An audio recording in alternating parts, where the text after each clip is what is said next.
ফের কলকাতায় বোমাবাজি, বৈশালী ডালমিয়ার বাড়ির সামনে তাণ্ডব চালায় দুষ্কৃতীরা। বোমাবাজি করার অভিযোগ সামনে আসছে। ঘটনাস্থলে পৌঁছায় ঠাকুরপুকুর থানার পুলিশ।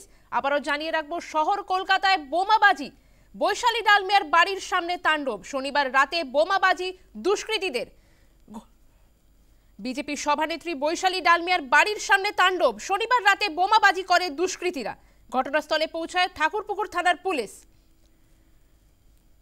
শহর কলকাতায় আবারও বোমাবাজির ঘটনা প্রকাশ্যে আসছে। বৈশালী ডালমিয়া, বিজেপি নেত্রী বৈশালী ডালমিয়ার বাড়ির সামনে তাণ্ডব করার অভিযোগ। শনিবার রাতে বোমাবাজি করে দুষ্কৃতীরা। প্রচন্ড আওয়াজ, একদম মানে কেঁপে গেছে একদম বাড়িটারি, মানে আর ঝলকানি আলো। কটার সময় তো 12টা 5টা চলে এরকম। শব্দ কি বিভৎস?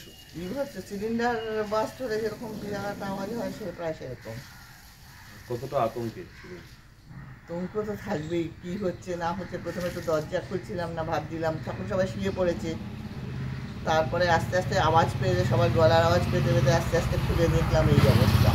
বুঝতে পারছিলাম না তো কীভাবে কি হয়েছে, কোথায় কি হয়েছে। কেউ বলছে ভেতরে ফেলেছে, কেউ বলছে বাইরে ফেলেছে।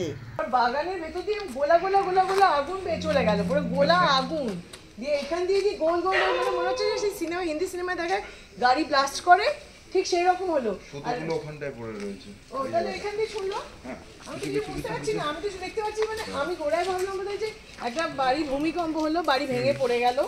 আমি ভাবলাম আমিও পড়ে গেলাম।